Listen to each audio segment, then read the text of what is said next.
time for my honest review of episode 2 of The Acolyte. If you missed the first one, check the link in the description for that. But we're going to jump right in to everything this episode has, the good, the bad, and actually some of the groundbreaking and maybe even canon breaking. We're going to talk about that as well. Spoilers are ahead. Let's jump right in. Open on Olega, May is breaking into the Jedi Temple to assassinate another Jedi Master, this time with no weapons. She walks right by someone in assassin's gear, and as she walks her way toward Master Torben, who is meditating, and we find out later that he's been like this for 10 years, May challenges him to attack and then tries to fight with no avail. Clearly something happened to Torben. The scar on his face shows that. May runs out of time and has to retreat.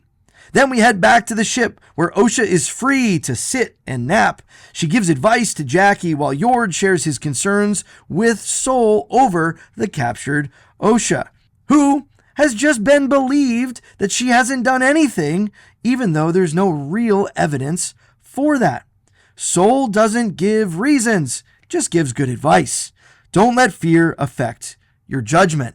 Which is exactly what I'm trying to do with these reviews because I'm afraid where this show is headed. Venestra finds out that this former Padawan has a twin that is still alive. And then we find out that they have identified May as the one who broke into the Jedi Temple to kill Torben on Olega. Now Venestra decides right away, without even thinking about it seemingly, that Osha would be a great asset to keep on this ragtag team out in the outer reaches of the galaxy trying to find this assassin.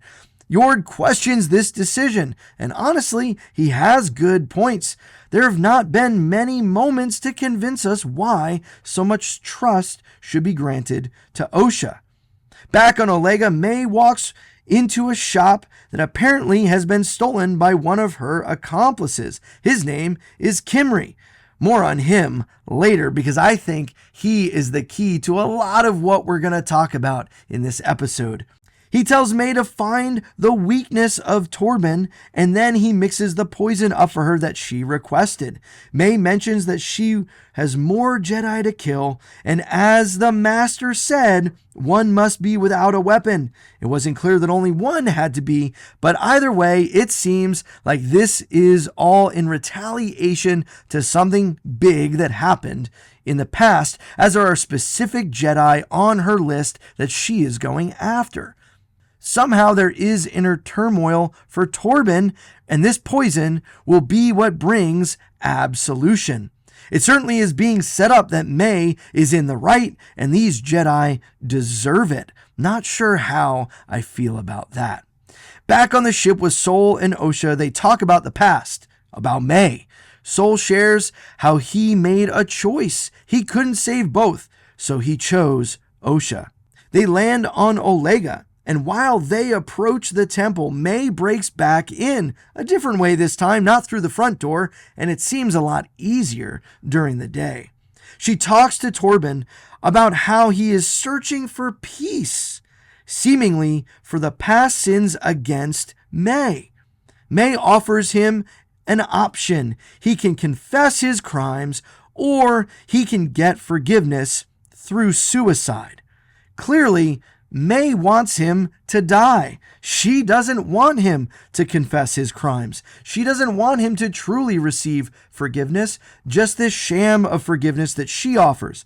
Because this is a strange way to think about forgiveness. Forgiveness doesn't come usually through punishment. But that's exactly how it's been presented, which all feels kind of weird and a little bit rushed. This second episode just jumping from place to place, moment by moment, scene by scene, and somehow Osha, through all of this, takes a shortcut to Torben and is the first to find the dead body. And she's only found not guilty because Yord had creepily followed her down the path because he doesn't trust her. Finally, Yord gets credit for doing something right.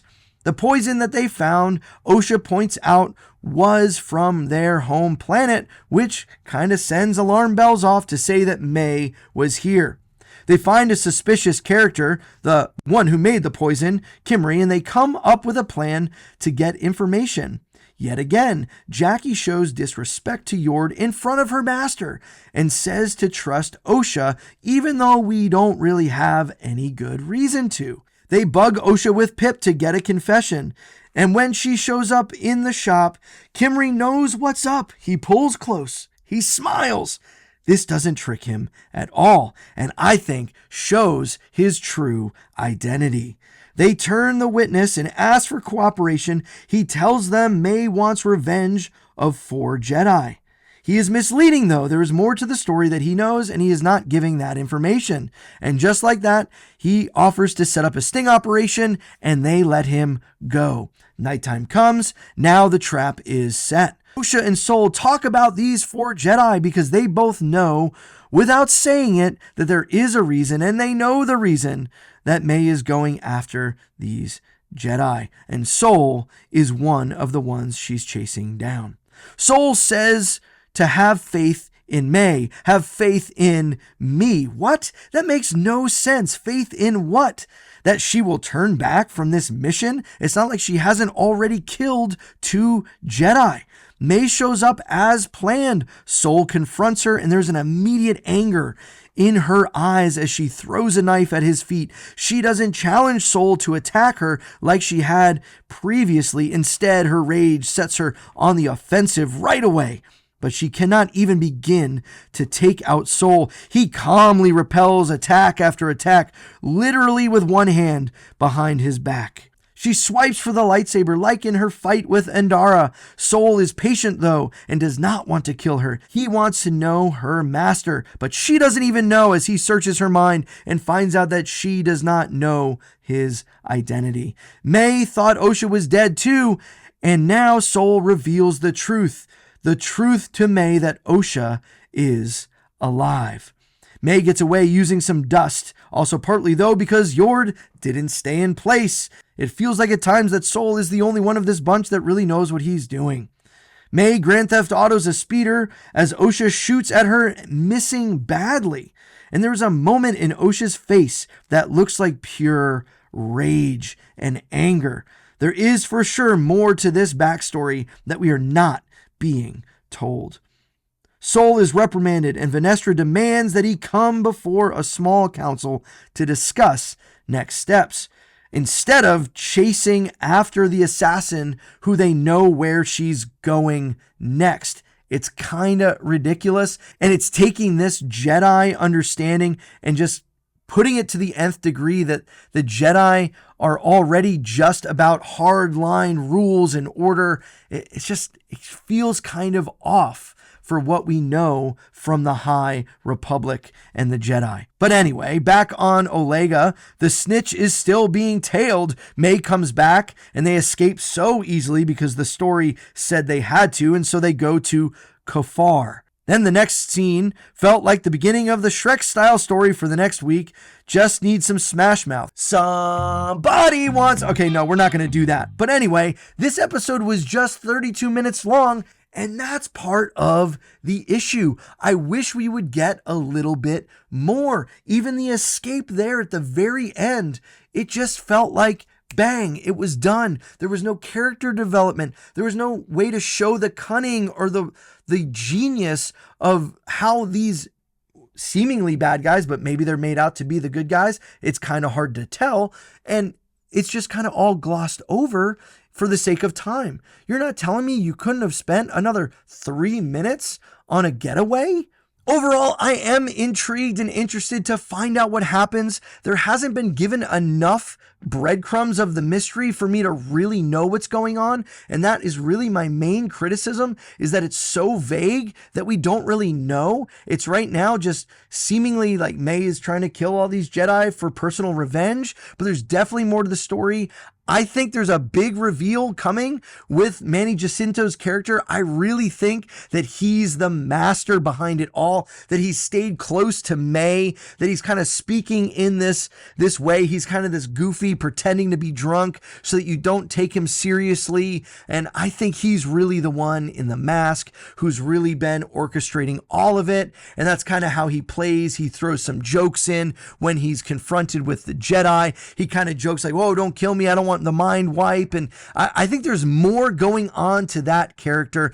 And particularly, I think he might be the master, but that's not the big thing that went on here. I think it was the anger and the rage between May and Osha, that there was something in that look that she gave that I wonder if it's Osha is the one that started the fire, if it's Osha is the one that really kind of set all of this mess into existence, and therefore it put May on the path to like this dark side assassin.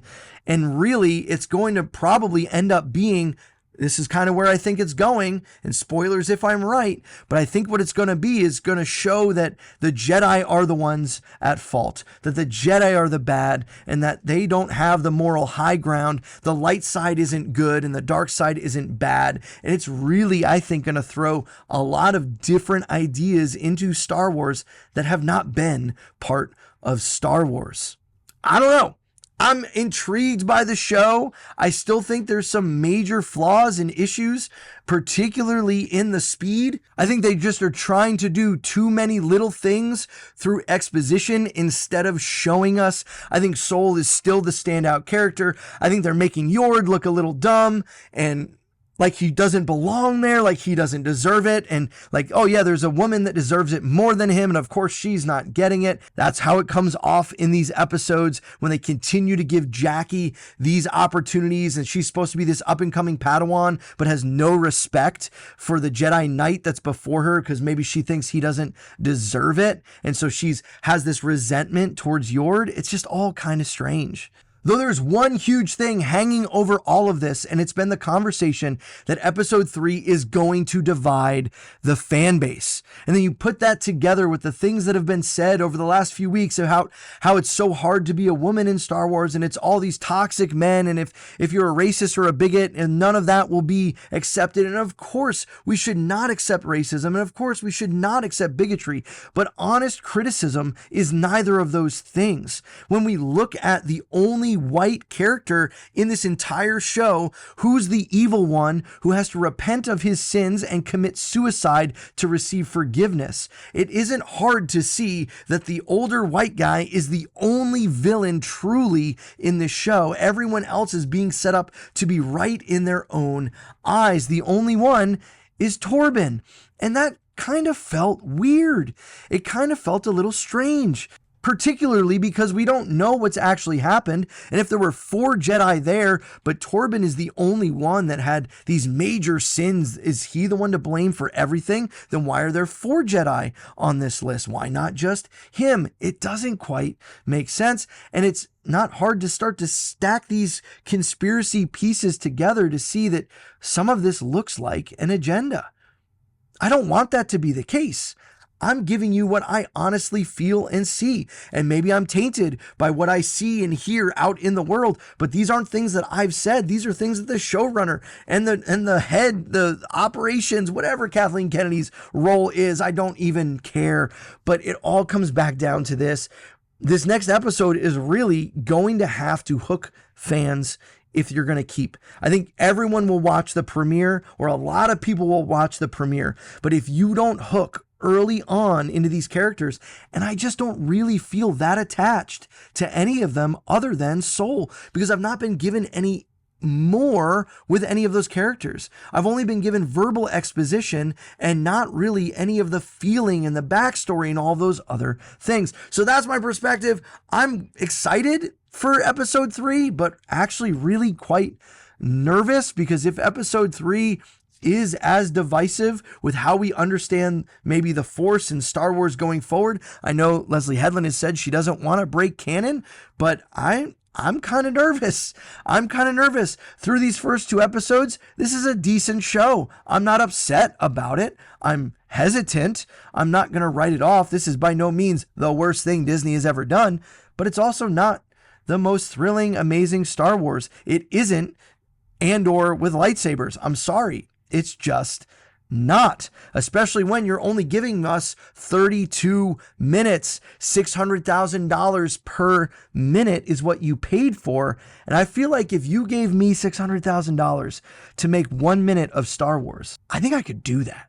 Maybe I'm wrong. I don't know. Guys, thanks for watching. If you want to see more videos like this, make sure you hit that subscribe button. And I'm going to go deeper into what I didn't talk about.